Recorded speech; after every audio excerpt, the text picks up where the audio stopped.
अमृतम में आप सभी का स्वागत है। तो हम भगवत गीता के प्रवास में अंतिम पड़ाव में हैं, अंतिम चरण में हैं।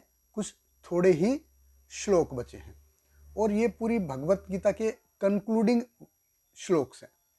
तो भगवत गीता अध्याय 18 श्लोक क्रमांक 63। भगवान कृष्ण कहते हैं, इति ते ज्ञानम आख्यातम गुहात् गुहत्रम मया विमृश्य एतत् अशेषेण यथेच्छसि तथा कुरु।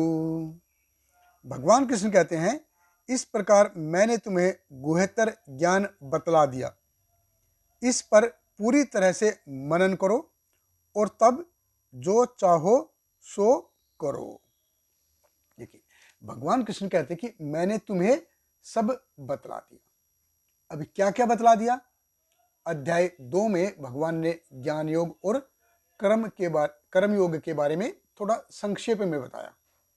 फिर आत्मा क्या है उसके बारे में बताया, आत्मा के लक्षण क्या हैं उसके बारे में बताया। एक आत्म साक्षात्कारी जो पुरुष है, व्यक्ति है, उसके बारे में बताया कि कैसे वो जीता है।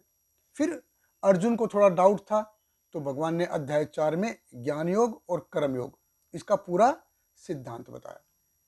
अध्याय 5 में अर्जुन को फिर थोड़ा डाउट हुआ कि इस ज्ञान को रोजमर्रा की जो दिनचर्या है उसमें कैसे अप्लाई करें। फिर भगवान ने उसके बारे में बताया कि परमात्मा को हृदय में कैसे खोजा जाए, इसके बारे में भगवान ने बताया।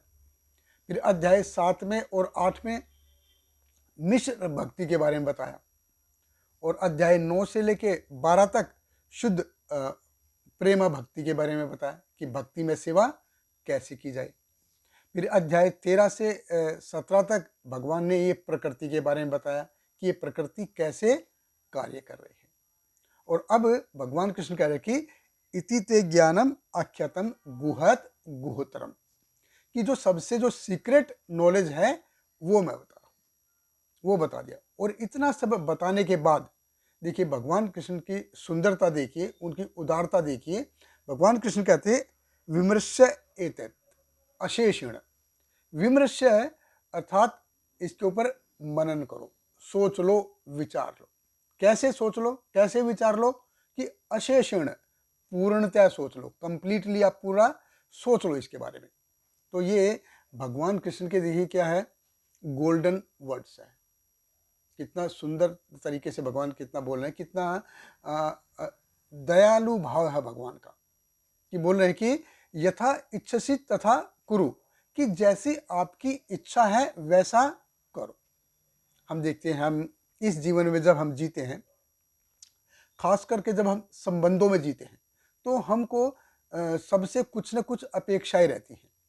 पति से अपेक्षा रहती है, पत्नी से अपेक्षा रहती है, बच्चों से, भाई से, बहन से अपेक्षा रहती है, पिता से, माँ से, और जो रिश्तेदार हैं उनसे अपेक्षा रहती है, सास ससुर रिश्तेदार सबसे कुछ न कुछ तो अपेक्षा रहती है।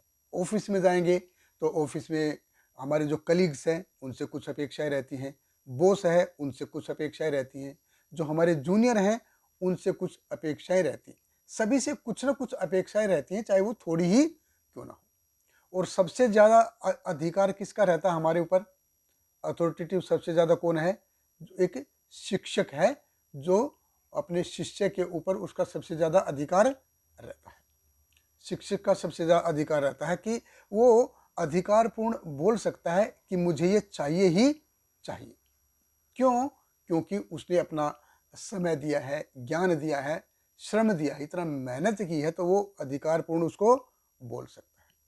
और देखिए ऐसी परिस्थिति में जो पूरे जगत के सर्वोच्च शिक्षक हैं, पूरे जगत के सर्वोच्च नियंत्रक हैं, पूरे जगत के सर्वोच्च पालक हैं, वो अपनी त्याग और महानता का परिचय दे रहे हैं। यथा इच्छसि तथा कुरु।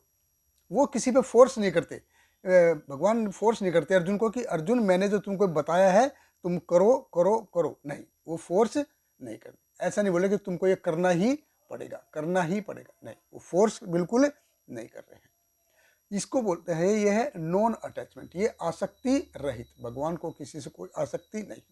देखिए भगवान कृष्ण पूर्ण पुरुषोत्तम भगवान है। एको बहुनाम यो विदधाति कामान, वो सबकी इच्छाएं पूरी करते हैं।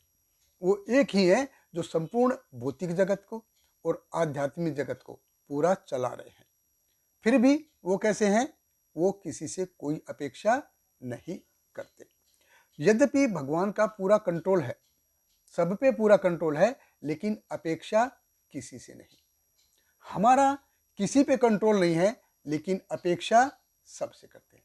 तो ये अंतर है जीव आत्मा में और परमात्मा में। हम क्या हैं?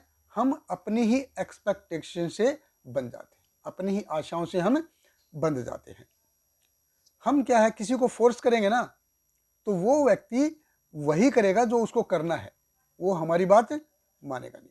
जैसे बार बार कोई कानून तोड़ने वाला होता है, चोर होता है, वो चोरी करेगा, पकड़ा जाएगा, जेल में जाएगा, सजा काट के बाहर आएगा, फिर से चोरी करेगा, फिर पकड़ा जाएगा, फिर जेल जाएगा, बाहर आएगा, फिर चोरी करेगा, फिर पकड़ा। तो बार बार वो चोरी करेगा, बार बार जेल जाएगा, वो अपनी आदत छोड़ेगा नहीं। व्यक्ति को अगर बदलना है तो वो खुद ही बदलेगा, कोई माई का लाल किसी को बदल नहीं सकता है।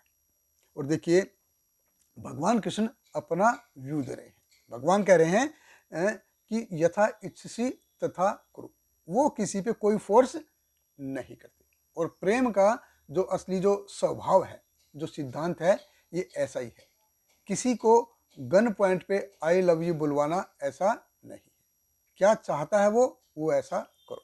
भगवान सबको खुली छूट देते हैं। जो भगवान का नियंत्रण मानते हैं वो भगवान के साथ उनके धाम में रहते हैं। जो भगवान का नियंत्रण स्वीकार नहीं करते, वो उनके लिए भगवान ने भौतिक जगत बनाया, वो भौतिक जगत में आ गए। तो हम कोई महान आत्मा नहीं है, हम भगवान से उनके नियंत्रण को अस्वीकार करके इस भौतिक जगत में आए। फिर भी भगवान की महानता देखिए, भगवान कह रहे हैं यथा इच्छसि तथा कुरु। बहुत बहुत धन्यवाद। हरे कृष्ण। श्रील प्रभुपाद की जय। हरे कृष्णा कृष्ण कृष्ण हरे हरे, हरे रामा राम राम हरे हरे।